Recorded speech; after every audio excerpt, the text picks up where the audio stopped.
In the dining car of a train that sliced through the mountains, the boy sat alone. He was no older than 8, clutching a worn sketchbook like a shield. When it slipped from his grasp, Marcus Thorne, a man whose tailored suit cost more than a car, instinctively picked it up. His eyes caught the childish scrawl beneath a drawing of a smiling woman. Mom promised she'd wait for me at the last station.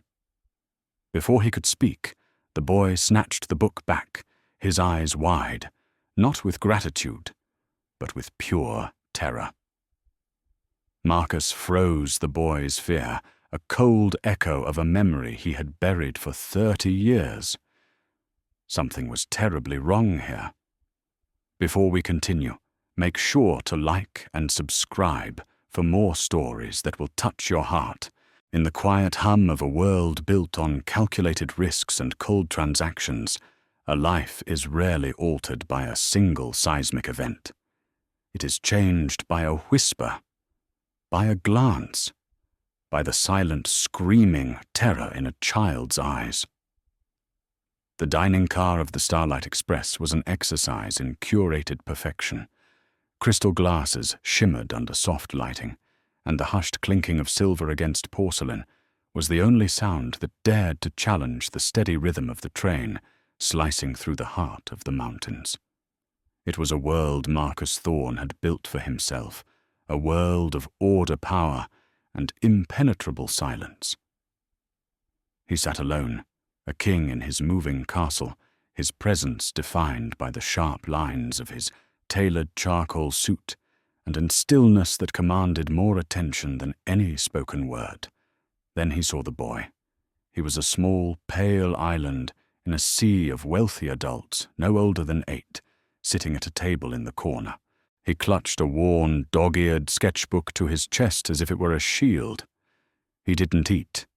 He just watched the world blur past the window, his posture rigid with a tension that did not belong in one so young. As a steward passed, the boy flinched, and the sketchbook slipped from his grasp, landing open on the plush carpet.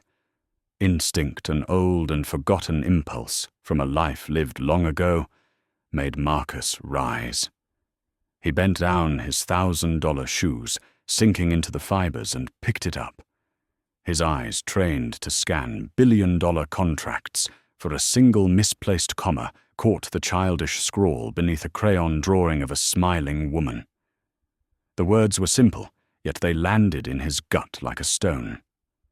Mom promised she'd wait for me at the last station.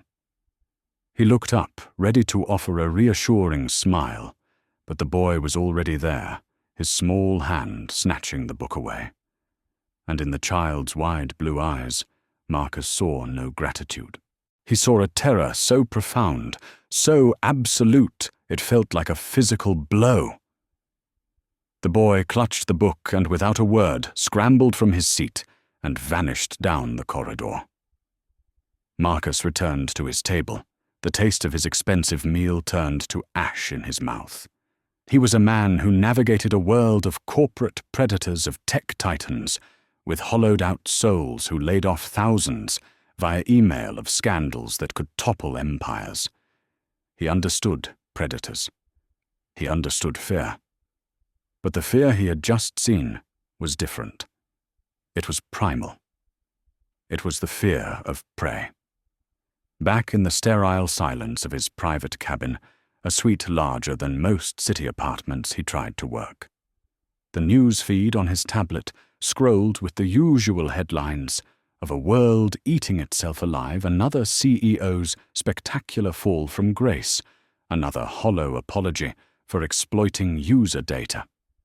It was the background noise of his life, the very chaos he had learned to master and monetize. But his mind wasn't on the markets. It was on a pair of terrified blue eyes. He finally gave in, pulling a heavy silver pocket watch from his vest. It wasn't a flashy accessory. It was an anchor. The lid clicked open, revealing a porcelain face, elegant and clean, save for the 2 blackened hands. They were frozen as they had been for 30 years at 3:15. The polished wood of his cabin dissolved. The scent of leather and aged whiskey was replaced by the smell of hot dust and summer asphalt. He was 15 again, lanky and all sharp angles, standing under a blistering sun. His younger brother Daniel was with him. Daniel with his trusting smile and a gap between his front teeth, who believed Marcus knew everything. Who believed Marcus when he said, "It's fine, Danny. I'll be right back. Just wait for me here." It was a promise, made lightly, a casual lie, from a teenager eager to impress his friends, just a little further down the tracks. He had turned his back for only a minute. Maybe 2. He remembered the shouting, a sound that cut through the thick afternoon air. He remembered turning his heart, seizing in his chest. He remembered the screech of metal, a sound that had haunted his sleep ever since. And he remembered the silence that followed, a silence so complete and horrifying it had swallowed the world. When he finally looked at the clock on the old station tower, its hands had just clicked over to 3:15. Time had stopped. For Daniel, it had stopped forever. For Marcus, it had been frozen ever since. He had spent the next 30 years building an empire, a fortress of wealth and power, all in a desperate attempt to outrun the ghost of a helpless 15-year-old boy who had failed to protect the one person who trusted him completely. He snapped the watch shut, the click echoing in the quiet cabin. He looked at his reflection in the darkened window, the silhouette of the powerful billionaire, Marcus Thorne. But he didn't see that man. He saw a scared boy in a worn-out t-shirt. He saw the terror in Leo's eyes and finally understood it. It wasn't just the fear of a stranger. It was the deep instinctual knowledge that he was in danger, that the person who was supposed to protect him was the very source of that danger. In that moment, Leo wasn't just some other child.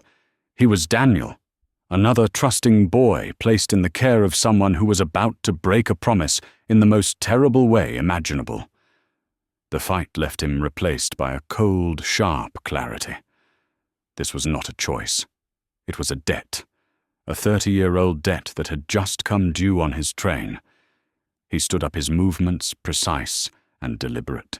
He placed the silver watch on the table, its dead face a silent accusation. Then he walked to the door of his cabin and opened it, stepping out into the hallway, his purpose finally terribly clear. He had to find the boy. He had to keep this promise. He found him in the observation car, a bubble of glass and steel at the very front of the train. Here the world wasn't a passing blur. It was an immense, silent panorama. Jagged peaks clawed at a bruised twilight sky, their slopes dusted with the first stubborn snows of the season. The sheer scale of it was humbling, designed to make a man feel small.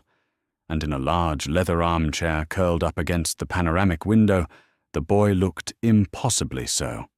Marcus approached slowly, his footsteps silent on the thick carpet. He carried 2 steaming mugs. He placed one on the small table beside the boy's chair. It was hot chocolate, rich and dark, a small cloud of whipped cream already beginning to melt on its surface. It was a simple offering, a gesture from a world of gentleness he had almost forgotten existed. The best view on the train is from right here. Marcus said, his voice low and calm, not looking at the boy, but at the mountains. He took a seat in the adjacent chair, creating a shared space rather than an interrogation. My grandfather used to say that mountains hold the world's oldest secrets. The boy Leo didn't respond, but his small hands, which had been clutching the sketchbook tightly, relaxed their grip just a fraction. He glanced at the hot chocolate, then back at Marcus, his eyes still holding a deep, swimming caution. "I'm Marcus," he said again, taking a sip from his own mug. We met briefly in the dining car, a small nod from the boy. "Leo," he whispered, the name barely audible above the train's hum. "It's a long ride to be on your own, Leo." Leo's eyes darted to his worn sneakers, and he instinctively tried to tuck them further under the chair. It was a small protective gesture, but for Marcus, it was a lightning strike. He remembered doing the exact same thing at the foster home, trying to hide the holes in his own shoes, as if, by hiding his poverty, he could hide his pain. "I'm not alone," Leo said, his voice gaining a sliver of strength. "Mr. Sterling arranged it. He said the staff would look after me. I'm going to a new school." The name Sterling hung in the air between them, cold and heavy. "A special school," Marcus prodded gently. Leo shrugged, a gesture too weary for his small shoulders. He said it's for boys who need a lot of structure to get strong. He looked out the window again. "My mum. She said I was already strong." The silence that followed was not empty. It was filled with the unspoken grief of a child trying to reconcile two different truths. Marcus knew he had to tread carefully. The boy was a fortress, and the walls were high for a reason. "I like your sketchbook," Marcus said, changing the subject. My brother used to draw. He could draw anything. He used to say he was capturing memories so they couldn't fly away." This was the key. Leo's head turned, his expression shifting from pure defense to a flicker of curiosity. It was the first genuine connection. "My mum said that too," he said. "She said drawing was like telling a secret that only you and the paper knew." "May I see?" Marcus asked, his voice soft. "Just the drawings, not the secrets." Hesitantly, as if weighing the biggest decision of his life, Leo pushed the sketchbook across the table. Marcus opened it with a reverence he usually reserved for ancient artifacts. The pages were filled with the world as seen through a child's eyes. A forest with impossibly tall trees, a beach with swirling, angry waves, a lone bird in a vast, empty sky. They were full of emotion, of a raw and untamed talent. And then he saw it again. It was subtle, woven into the fabric of the art itself. In the bark of a tree, a series of repeating geometric lines. In the spray of a wave, a sequence of tiny, almost invisible numbers. In the feathers of the bird's wing, a pattern that was too perfect, too deliberate to be natural. It was on nearly every page. "This is amazing," Leo Marcus said, his voice steady despite the racing of his heart. He pointed to a complex pattern hidden within the depiction of a swirling galaxy. "This part here. It's very detailed. Your mum taught you how to draw this Leo's face, lit up for the first time, a brief and brilliant sunrise. Yes, she called it our secret game. She said it was the most important part. She would draw it, and I had to copy it exactly. Every line, every dot. She said it was our magic spell, to keep the bad things away." Marcus leaned forward, his entire world narrowing to the page in front of him. A magic spell, a secret game, a promise to wait at the final station. The pieces were clicking into place, forming a picture far more terrifying than he could have imagined. This boy's mother hadn't been teaching him how to draw. She had been teaching him how to carry a message. She had turned her son into a living, breathing safe, hiding her secrets in the one place no one would ever think to look. He looked from the innocent, trusting face of the boy to the intricate code disguised as art. A wave of cold dread washed over him, followed by a surge of awe at the desperate, brilliant courage of the woman who had conceived this plan. This wasn't a sketchbook. It was a map. It was a key. It was a final, desperate message from the dead. And this child was the only one in the world who could deliver it. The boy's sketchbook lay open on the polished mahogany table of the cabin, its innocent crayon drawings now looking like the schematics of a bomb. For the first time since boarding, the opulence of his surroundings felt less like a comfort and more like a cage, a gilded rolling cage hurtling through a wilderness with a secret that could get them both killed. Marcus Thorne was no longer a compassionate observer. He was a participant, and the game, he suspected, had already begun. His mind a machine, honed by decades of high-stakes strategy, kicked into gear. The first rule of any conflict was to know your enemy. He picked up his encrypted satellite phone, the chill of the metal, a familiar sensation. The calls were brief, the instructions precise, sent to a small elite team of data miners and private investigators in Zurich. He kept on retainer for exactly this kind of situation. Their target was a man who until an hour ago was just a name, Richard Sterling. The first wave of information was predictable, a digital monument to a carefully constructed life.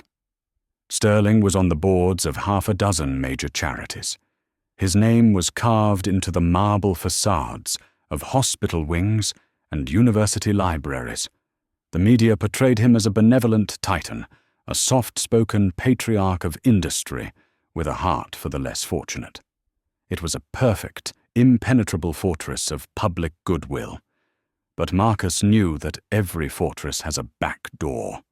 The secured files began to trickle in, painting a different picture in stark binary code. Shell corporations registered in the Cayman Islands, business partners who had conveniently retired or vanished after lucrative deals were signed.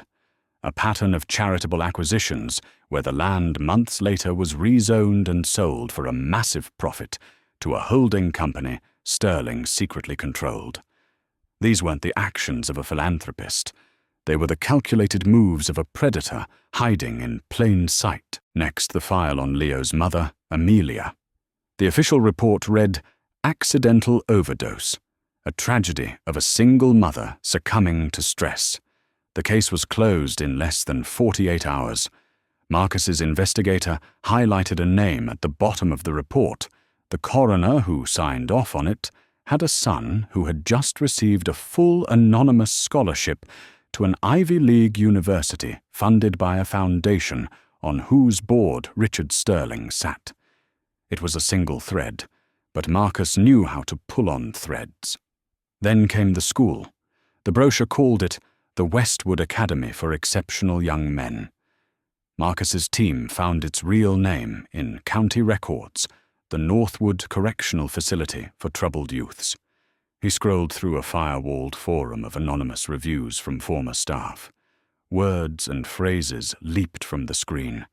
Isolation, information control, psychological manipulation.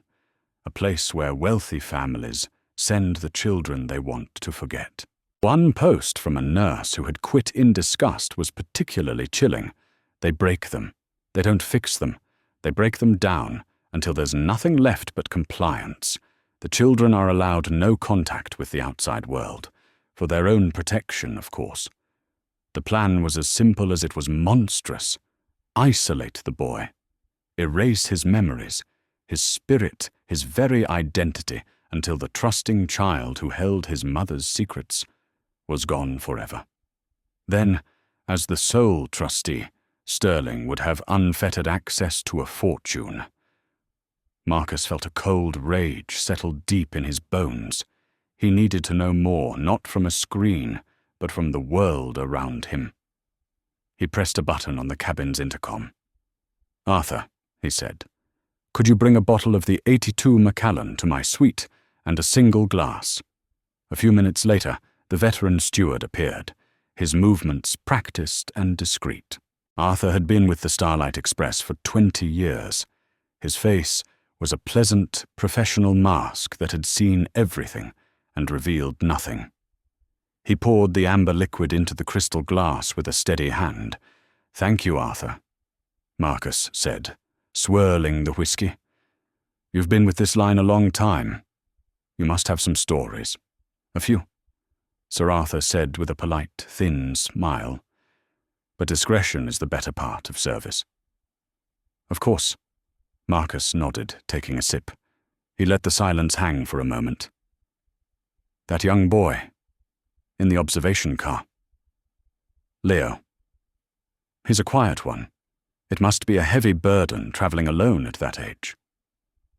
Arthur's expression didn't change, but his eyes for a split second held a flicker of something pity, perhaps, or concern. Indeed, sir. His guardian, Mr. Sterling, left very specific instructions for his passage. Oh yes, sir. Unusually firm. The boy is to be confined to his cabin unless accompanied.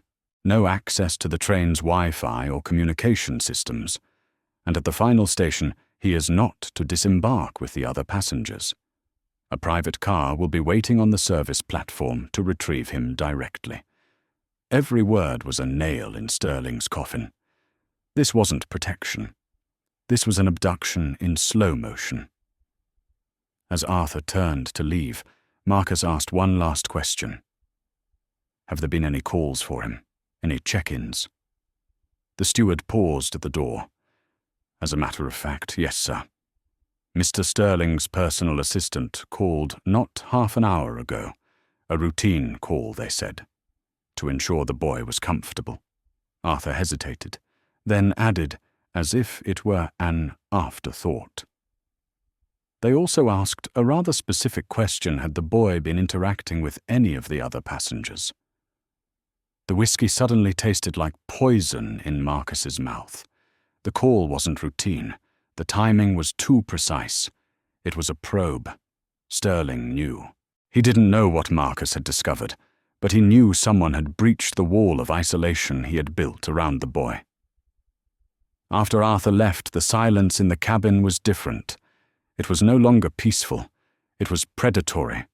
The vast, empty wilderness rushing past the window was no longer a symbol of freedom, but of an inescapable, lonely expanse. Marcus Thorne, the man who owned the train, the man who commanded empires from his phone, felt a sensation he hadn't experienced in years. He was being hunted. The weight of the new reality settled upon Marcus like a physical shroud. He was no longer a passenger, but a guardian.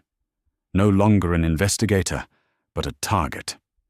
Every smiling face in the corridor, every polite nod from the staff, was now suspect. His instinct was to lock down his cabin, to turn his luxurious suite into a fortress. But he knew that would be the wrong move. It would signal fear, and Sterling would be watching for any sign of it. The only way to move forward was to act as if nothing had changed. He needed to understand the woman who had orchestrated this brilliant, desperate plan. To do that, he needed to talk to the only piece of her that was left. He found Leo back in the observation car, sketching with a fierce concentration. This time, Marcus didn't hesitate. He sat in the chair across from him, creating an island for two in the vast, glass-walled room. He didn't ask about the sketchbook. He asked about her. Leo, he began, his voice softer than he intended. Tell me about your mum. What was her favorite color? The boy looked up, surprised by the question. Green, he said, without thinking. Like the forest after it rains. Did she have a favorite song? She didn't have one. She had lots. She sang all the time. But his face clouded over. She stopped singing a while ago. Marcus's heart ached. Why, I don't know, Leo whispered, looking down at his drawing. After Mr. Sterling started visiting our house a lot, she got quiet. She started drawing the secret game with me more. She said it was important. She said it would keep us safe. Through the fragmented, innocent memories of a child, Marcus began to piece together a portrait of Amelia. A vibrant artist, a woman who laughed and sang, who was slowly silenced by the encroaching shadow of a powerful man. He learned that she loved the smell of old books, that she made the best pancakes in the world, and that she had a small crescent moon scar on her wrist that Leo used to trace with his finger until he fell asleep. These weren't just details. They were the texture of a life that had been stolen. They were the stakes. As Leo spoke, Marcus's encrypted device vibrated silently in his pocket. He excused himself with a gentle smile. "I'll be right back, Leo. Don't go anywhere." He stepped into the corridor, his face hardening as he answered the call. It was Anya, his head of cybersecurity in Zurich, her voice crisp and urgent over the secure line. "Marcus, what in God's name did you send me?" she said, her usual unflappable demeanor gone. "This isn't a simple code. It's a multi-layered, non-repeating cipher. It's seeded with astronomical data and keyed to the train's real-time geographic coordinates. It changes with every mile we travel. It's beautiful and terrifying." "Can you break it?" Anya Marcus asked, his voice low. "Break it, Marcus. We already have," she replied, a note of awe in her voice. It wasn't a message. It was a key. A digital key to a triple-encrypted firewalled server, physically located in a vault in Bern, Switzerland. Marcus gripped the phone tighter. "Get in." He could hear the frantic clicking of keyboards in the background, a digital war being waged thousands of miles away. "We're bypassing the outer firewalls now.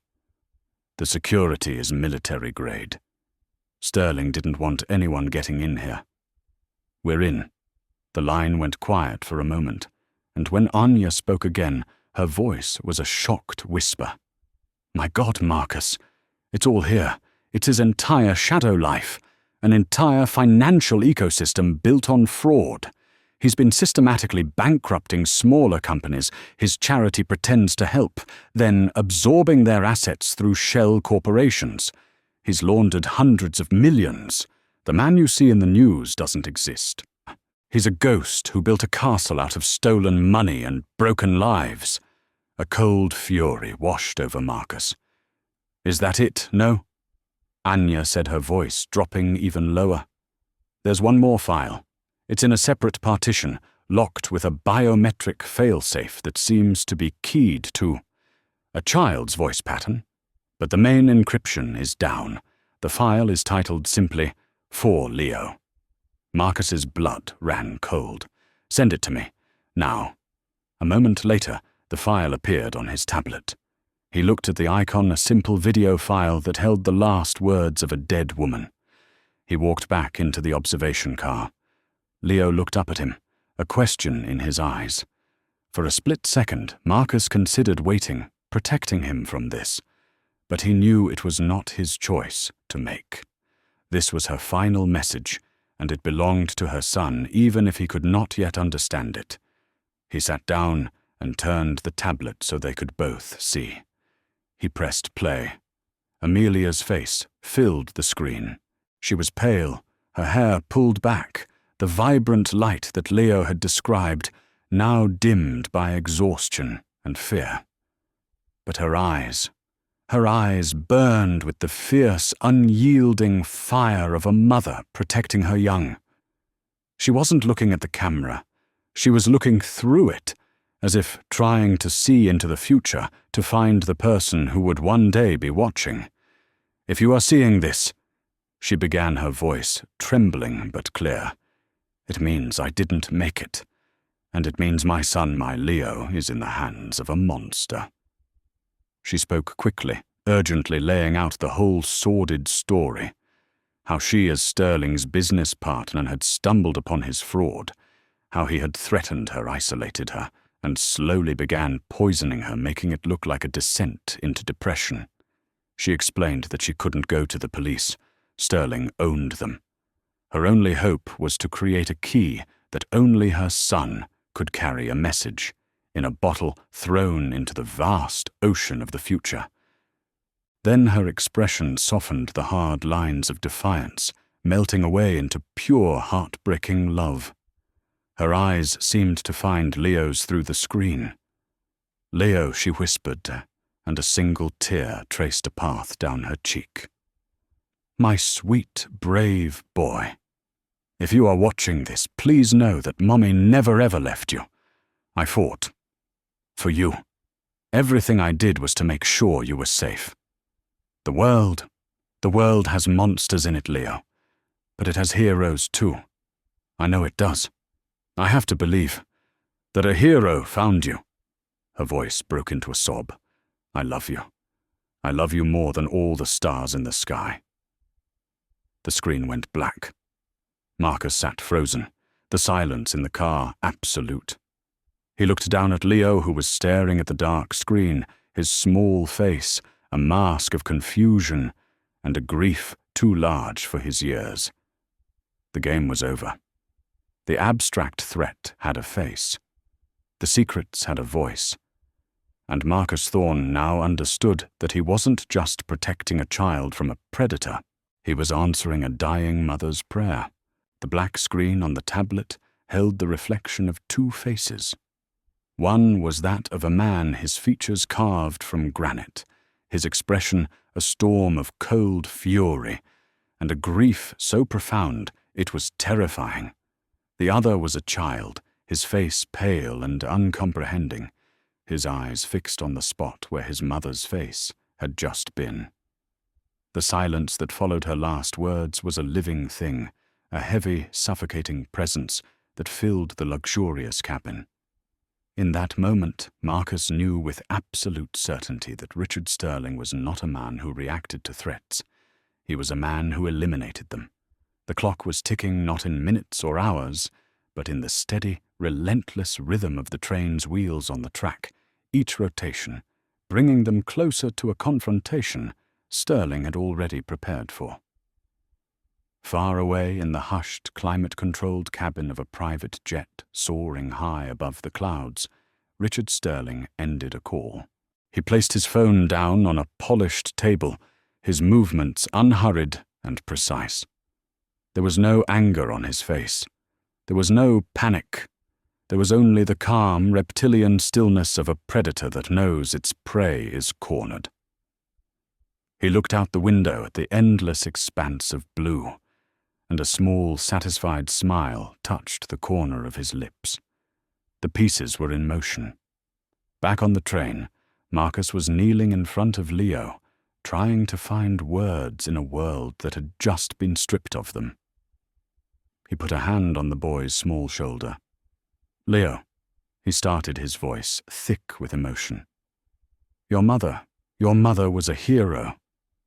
Before he could say more, a sharp, authoritative knock echoed from the cabin door. It wasn't the polite rap of a steward. It was the heavy, insistent summons of authority. Marcus was on his feet in an instant, his body instinctively positioned between the door and the child. He opened it a crack. Standing in the corridor were two imposing men in the formal black uniforms of the Starlight Express's elite security force. They were led by a man in a crisp suit, his face a mask of professional gravity. It was Calloway, the train's head of security. Mr. Thorne Calloway said, his voice respectful but firm. "I apologize for the intrusion." Calloway, Marcus's voice, was low, dangerous. "What is the meaning of this?" "Sir, I've just concluded a priority call with Mr. Richard Sterling," Calloway stated, his eyes avoiding Marcus's direct gaze.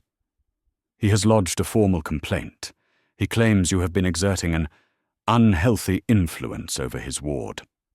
He was deeply concerned for the child's emotional stability and safety. Marcus felt the trap spring. Sterling wasn't accusing him of a crime. That would be too simple, too easy to disprove. He was painting him as unstable, a classic tactic of the powerful, using psychiatry as a weapon. "And what exactly did Mr. Sterling ask you to do?" Marcus asked, his voice dangerously quiet. Calloway finally met his eyes.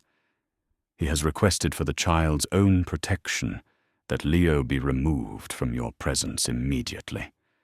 He is to be placed in the care of my staff in a secure cabin until we reach the Denver station.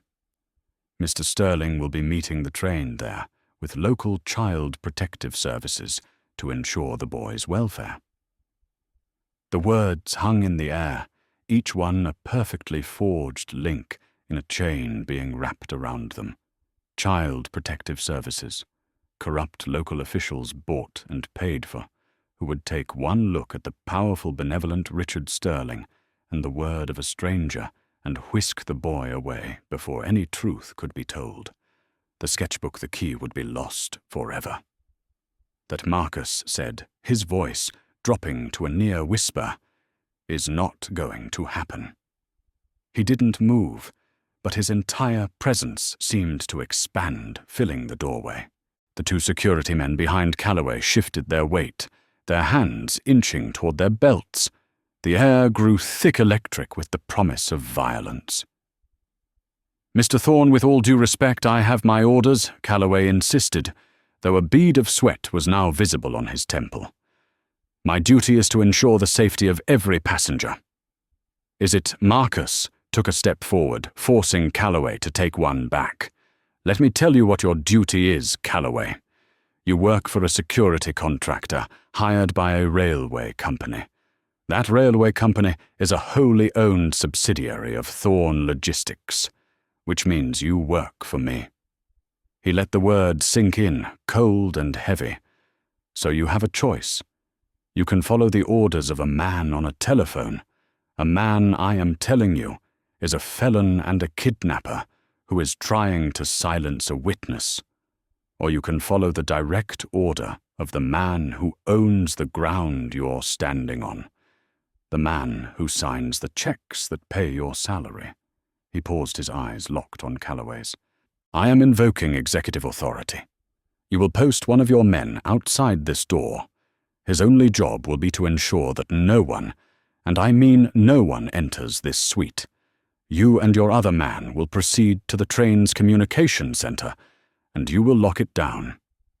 No outgoing or incoming transmissions without my direct authorization. We are going dark." "Am I understood?" Calloway stared, his professional composure crumbling under the weight of Marcus's absolute command. He was caught between two titans, and he had to choose. He looked past Marcus, catching a glimpse of the small, terrified child hiding behind a sofa. Then he looked back at the unwavering, flint-hard eyes of the man in front of him. He made his decision. "Understood, Mr. Thorne," he said, his voice clipped. He turned to his men and issued the new orders. Marcus closed the door, the heavy lock clicking into place with a sound of grim finality. But there was no relief. He had won a skirmish, but the trap had only tightened. They were now isolated alone in a sealed metal tube hurtling toward a station where an enemy with limitless resources and the full force of a corrupt system was waiting for them. He turned and looked at Leo, who was watching him with wide, frightened eyes. The temporary safety of the locked cabin felt as fragile as glass. He had bought them time, but the clock was still ticking. The final hour on the train was the longest of Marcus Thorne's life. The silence in his cabin was absolute, broken only by the rhythmic, hypnotic clatter of the wheels on the track. It was a sound that had once soothed him, a lullaby of progress and power. Now it was the ticking of a clock counting down to a war he had to win. Leo sat beside him, the sketchbook closed on his lap. The boy hadn't spoken since watching the video, his small face a canvas of shock and a grief too vast to be processed. Marcus didn't push him. He simply sat with him, a quiet, solid presence. His hand rested on Leo's shoulder, a silent promise. "You are not alone." Then the train began to slow. The wild, open landscape gave way to the skeletal outlines of industry, then to the dense, sprawling geometry of the city. Buildings rose up like canyon walls, and the sounds of civilization, the distant wail of a siren, the low hum of traffic began to seep into their sealed sanctuary. Denver. Marcus knelt in front of the boy, his eyes serious and kind. "Leo," he said, his voice steady. "When we get off this train, there will be a man waiting for you, Mr. Sterling. He is going to say things that aren't true. There will be other men with him, some in police uniforms. It's going to be confusing." He took a deep breath. "I need you to do one thing for me. Stay right behind me. Hold on to my hand, and no matter what happens, do not let go. Can you do that?" Leo looked at him, his blue eyes holding the reflection of the city lights. He gave a single solemn nod, his small hand gripping the sketchbook tighter. Through the window, Marcus saw him. Richard Sterling was standing in the middle of the bustling platform, a picture of calm, respectable authority. He was dressed in a tailored navy overcoat, a silk scarf, knotted perfectly at his neck. He wasn't hiding in the shadows. He was basking in the light, projecting an aura of unimpeachable integrity. He was flanked by two men whose expensive suits and hardened faces screamed private security, and beside them, positioned just so, were two uniformed officers of the Denver Police Department. They were standing at ease, but their deference to Sterling was obvious. He had set the stage perfectly. He was the concerned guardian. He was the victim. He controlled the narrative. The train hissed to a stop, and the doors slid open with a pneumatic sigh, releasing the passengers into the chaotic symphony of the station. Marcus stood, took Leo's small hand in his, and stepped out onto the platform. The cold air hit him. He was a lone black man, with a small, pale child, walking toward a powerful white man who was flanked by the law. He could feel the casual glances of the crowd, the pre-written story their minds would create from that single image. It was exactly what Sterling had counted on. Sterling stepped forward, his face a carefully crafted mask of sorrowful relief. He completely ignored Marcus addressing the police officers directly, his voice carrying just enough to be heard by those nearby. "Officers, thank you for your swift response," he said, his tone rich with false sincerity. "That man has my nephew. He's not well. Please just retrieve the boy. I don't want to cause a scene. I just want him to be safe." It was a masterful performance. The officers, their faces set with purpose, began to move towards them. A few people in the crowd slowed down, their curiosity piqued. This was the moment the trap was supposed to snap shut. But Marcus didn't speak. He didn't raise his voice. He didn't plead his case. He simply let go of Leo's hand for a second, reached into his pocket, and pulled out his phone. Sterling saw the movement, and a flicker of a smirk touched his lips, thinking Marcus was about to make a desperate, useless phone call. Marcus wasn't making a call. With 3 swift taps on the screen, he launched a program his team had prepared in the final frantic hour on the train. For a heartbeat, nothing happened. Then the world of the station changed. Every massive, glittering digital screen in the grand hall screens that had been advertising rental cars, soft drinks, and Broadway shows flickered simultaneously. They went black for a single dramatic second, plunging the hall into a strange, expectant twilight. The crowd, a river of 1,000 travelers, slowed to a halt, their faces turning upward in confusion. Then every screen from the giant jumbotron above the main concourse to the smaller displays above the departure gates flashed to life with a single unified image. It was a high-resolution scan of a page from Leo's sketchbook, a child's drawing of a forest, but with the intricate alien-like code woven into the bark of the trees, now magnified 100 times, undeniable and strange. The screens cycled, a drawing of a coastline, the code hidden in the waves, a bird, the code embedded in its feathers. The murmuring of the crowd grew louder, a wave of confusion and intrigue. People raised their phones, instinctively recording the bizarre spectacle. Then the images changed again. Sterling's smiling, philanthropic face appeared on one side of the screen. On the other, a complex, damning web of offshore accounts, shell corporations, and wire transfers, all flowing from his charitable foundations into his personal coffers. Bold white letters appeared across the top, stark and brutal, Richard Sterling, the architect of a billion-dollar fraud. A collective gasp rippled through the station. The two police officers froze mid-stride, their faces a comical mixture of shock and dawning horror as they looked from the man beside them to his face, plastered 20 feet high in disgrace. But Marcus wasn't finished. This wasn't just about money. It was about Amelia. He made one last tap, the final devastating blow. The screens all switched to the video file. Amelia's face, pale but resolute, now looked down upon the entire station.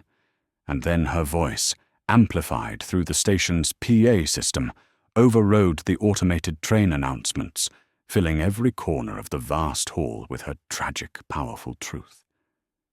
If you are seeing this, her voice echoed, trembling but strong, it means I didn't make it. And it means my son, my Leo, is in the hands of a monster. Richard Sterling stood frozen, his mask of benevolent concern finally shattering, replaced by a slack-jawed, ashen disbelief. The blood drained from his face as he stared up at the ghost he thought he had buried. The crowd was no longer a passive audience. They were witnesses, a sea of smartphone lenses all pointed directly at him, a digital jury delivering a verdict from which there was no appeal. He was trapped, exposed, annihilated by the truth delivered by the child he had tried to erase. As Amelia's voice reached its heartbreaking conclusion, I have to believe that a hero found you. The chaos swirled around them. But in the eye of the storm, Marcus stood perfectly still. He reached down and took Leo's hand again, his grip a firm, unbreakable anchor. He looked across the platform, his gaze meeting the shattered, venomous eyes of Richard Sterling. Marcus didn't smile. He didn't gloat. His expression was one of quiet, final judgment. The train had reached its station, and justice had finally arrived. The chaos that erupted in the station was a distant, roaring storm. Flashing lights painted the grand hall in strokes of red and blue. Shouts echoed off the high-vaulted ceilings. But for Marcus, the world had shrunk to the few feet of space around a small, trembling boy. The giant screens that had served as his cannons were now dark and silent, their purpose fulfilled. Two new figures, a man and a woman in impeccably tailored dark suits, moved through the parting crowd with a calm federal authority that the local officers had lacked. The woman, Agent Davies, approached Marcus, her eyes sharp and assessing. "Mr. Thorne," she said, her voice low and professional. "We received your package. We'll take it from here." Marcus simply nodded. There was nothing more to say. He watched as they approached Richard Sterling. The mask of public grace was gone, replaced by the slack-jawed, hollowed-out face of a man whose world had been vaporized in the space of 5 minutes. As they led him away in handcuffs, Sterling's eyes found Marcus's across the thinning crowd. It was a look of pure, venomous hatred, the final impotent glare of a king dethroned. Marcus met his gaze not with triumph, not with anger, but with the cold, quiet finality of a chapter closed. He gently steered Leo away from the scene, toward a quiet row of benches in an overlooked corner of the station. The boy was still silent, his small body rigid with shock, his knuckles white around the handle of his sketchbook. Marcus didn't press him with questions or platitudes. He simply sat beside him, a silent guardian, a solid wall against the lingering chaos. He bought a bottle of water from a vending machine and handed it to Leo, who took it with numb fingers. It was a small, normal act in a world that had become anything but. Sitting there under the humming fluorescent lights of the station, Marcus felt the familiar heavy weight in his vest pocket. He slowly pulled out the silver pocket watch, its surface cool against his skin. He clicked it open. The hands were still there, frozen at their eternal post. For 30 years, that single moment in time had been his prison. It was the ghost that had driven him to build his empire, the silent accuser in every boardroom, the source of the profound, unshakable guilt that had kept him isolated from the world. It was the measure of his greatest failure. He looked from the face of the watch to the face of the boy beside him. He saw the child he had just saved, the promise he had this time managed to keep. He thought of Amelia's last words, her desperate prayer for a hero. He was no hero. He was just a man with a debt, a man who had finally been given a chance to pay it. And he realized with a clarity that felt like a sunrise in his soul that the watch no longer held any power over him. Its hands were no longer chains. They were just metal frozen in a time that was no longer his present. With a quiet, deliberate movement that felt more significant than any billion-dollar deal he had ever closed, Marcus clicked the watch shut. He didn't throw it away. That would be a denial of the past, a denial of Daniel. Instead, he slipped it into the deep inner pocket of his coat, archiving it. It was a part of his story, a scar to be remembered, but it was no longer the lens through which he saw the world. He let out a breath he felt like he had been holding for 3 decades. It was in that quiet, personal moment of release that Leo finally spoke. His voice was small, a fragile thread in the vast, echoing space. He was pointing at the cuff of Marcus's expensive suit jacket, which had been torn in the brief scuffle with Calloway's men. "Your coat is ripped," Leo said, his tone one of simple, childlike observation. He looked up at Marcus, his blue eyes filled with a genuine, innocent concern. Was it expensive? The question was so simple, so practical, so profoundly out of place after the maelstrom of the last few hours that it caught Marcus completely off guard. All the tension, all the rage, all the grief that had been coiled inside him suddenly unspooled. A sound rumbled up from his chest, a sound he hadn't made in years. It was a soft, low chuckle. Then it grew, and a slow, genuine smile, the first of its kind, spread across his face. It wasn't a smile of victory. It was a smile of pure, unadulterated relief.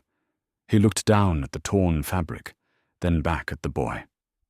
"It's okay," he said, his voice lighter than it had been since he was a boy himself. "I think I can afford to buy a new one."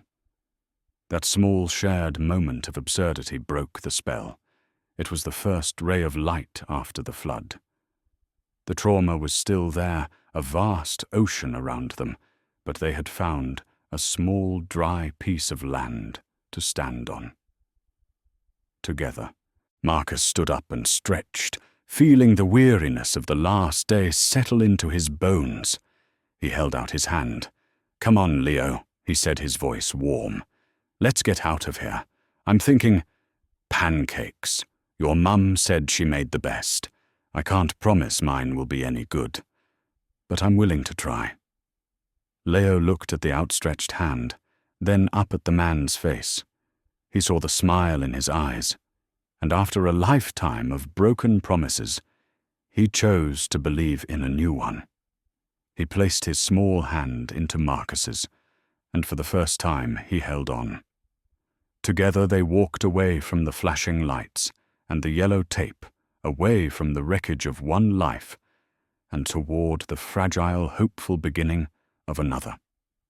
3 months later, the world no longer rushed past in a blur. It was still. The house was a structure of glass and cedar, nestled amongst a forest of tall pine trees on the shore of a quiet blue lake. It was the opposite of the train. It was rooted, stable, and safe. The only rhythmic sound here was the gentle lapping of water against the shore and the distant call of a loon. This was the new home Marcus had found for them, a place where secrets didn't need to be hidden, and ghosts could finally be laid to rest. Their new life was built on small, quiet moments. It was built on the way Leo now walked, with a confident stride instead of a fearful shuffle. It was built on the way Marcus learned to differentiate between the sound of a child's happy shout and a cry of distress. It was built most mornings on a foundation of culinary disaster. Saturday was Pancake Day. It was a promise Marcus had made at the Denver station, and one he was determined to keep, despite his complete and utter incompetence in a kitchen. He stood in the state-of-the-art kitchen, a space equipped with enough high-tech gadgetry to cater a presidential dinner, wearing a cashmere sweater, lightly dusted with flour. He was staring down at a smoking pan with the same intense concentration he usually reserved for a hostile takeover bid. Leo wandered in, drawn by the faint smell of burning, and peered over the counter. On a plate was a stack of lopsided, semi-raw, semi-charred discs. He tilted his head, studying the top one with the critical eye of a seasoned art critic. "It looks," Leo said with grave seriousness, "like a cloud that got struck by lightning." Marcus sighed, running a hand through his hair, leaving a white streak of flour. He looked from his creation to the boy's thoughtful face, and the tension in his shoulders melted away. A deep, warm laugh escaped him. "You're right," he admitted, nudging the plate forward with a spatula. "But this is a special, limited edition cloud. Only the very bravest explorers get to eat it." Leo giggled a bright, happy sound that filled the kitchen.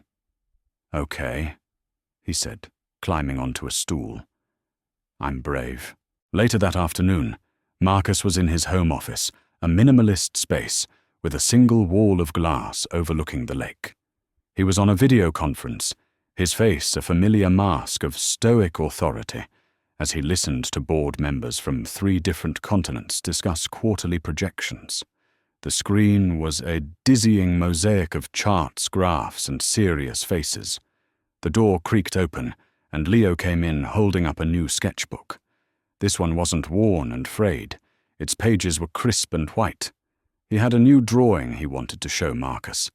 He waited patiently until he caught Marcus's eye, then glanced at the screen, his brow furrowed in concentration. "Marcus," he whispered, tugging on his sleeve, "your computer has more numbers on it than there are stars in my astronomy book." One of the board members on the call paused mid-sentence. Marcus held up a hand to the screen, his expression softening. He looked from the complex financial data to the boy's earnest face. "Sometimes, Leo," he said, a wry smile playing on his lips they're even harder to understand. He then addressed the screen. "Gentlemen, something more important has come up. We'll reconvene on Monday." He ended the call without waiting for a reply, shutting down the world of billions to focus on a single drawing of a lopsided smiling dog. He had fulfilled his duty to Amelia's memory in other ways, too. On the desk lay the final incorporation documents for the Amelia Foundation, a non-profit Marcus had established and funded with a significant portion of Sterling's seized assets. It was dedicated to providing elite legal protection for children and whistleblowers, silenced by the rich and powerful. He had explained it to Leo in the simplest terms he could. "This is so your mum's courage can become a shield for other people, Leo. So her voice can keep speaking forever." That evening, as the sun bled orange and purple across the surface of the lake, they sat together on the dock, their feet dangling just above the water. The air was cool and smelled of pine. It was a peaceful, contemplative silence, the kind that only exists between 2 people who no longer need words to understand each other. Marcus Leo asked, his voice quiet. "You said your brother. He used to draw? What was his name?" Marcus looked out at the water. The question didn't bring the old familiar sting of guilt. It landed softly, an echo from the past, not a wound. He took a breath. "His name was Daniel," he said, and the name felt easy in his mouth for the first time. "He was younger than you. He had this big, goofy laugh, and could make friends with anyone. He loved to draw superheroes. He had a whole world in his head, full of good guys who always won. He told Leo about their childhood, about the games they played, about the dreams they had. He even told him about the accident, about the train tracks and the broken promise. But as he spoke, he realized the story had changed. The sharp, jagged edges of his guilt had been worn smooth by time and by the presence of the boy beside him. It was no longer a story about his failure. It was a story about a brother he had loved and lost. It was just a story, a sad story, but one that was now a part of him, not the whole of him. When he finished, Leo didn't say anything. He just leaned over and rested his head on Marcus's shoulder. It was a simple, profound gesture of comfort, of shared understanding. They sat there for a long time, watching the first stars begin to prick the darkening sky. The promise Amelia had written in the sketchbook, the promise of waiting at the final station, had been fulfilled after all. The station just wasn't a place on a map. It was this: a quiet dock, a shared silence, a feeling of peace that had been earned, fought for, and finally found. The train had long since stopped running its journey over. But for the man and the boy sitting together under the endless starry sky, their journey was just beginning. A journey is not always measured in miles, but in moments. How many of us are on a train through life, haunted by a past we can't change, a promise we couldn't keep? Marcus Thorne had built an empire to insulate himself from a single frozen moment in time, only to discover that true healing wasn't found in a fortress of wealth, but in the decision to listen to the terrified whisper of a child. Their story reminds us that sometimes the most profound acts of courage don't happen in a boardroom, but in the quiet choice to see another's pain and call it your own. It makes you wonder how many other children are carrying secrets in silence, just waiting for a hero to find them. This story of two broken souls finding their way home to each other left us breathless. What about you? What was the moment in their journey that moved you the most? Was it the discovery of the secret code, or the quiet scene by the lake when Marcus could finally speak his brother's name? If you've ever felt unheard, or have a story about a second chance that changed everything, please share it in the comments below. Your story might be the one someone else needs to read today. If this story resonated with you, please show your support by leaving a like. And if you think someone else needs to hear it, don't hesitate to share. Be sure to subscribe and ring the bell so you never miss the emotional journeys we have in store. Thank you for listening. And remember, sometimes the greatest fortune isn't what we build for ourselves, but the broken worlds we find the courage to help rebuild.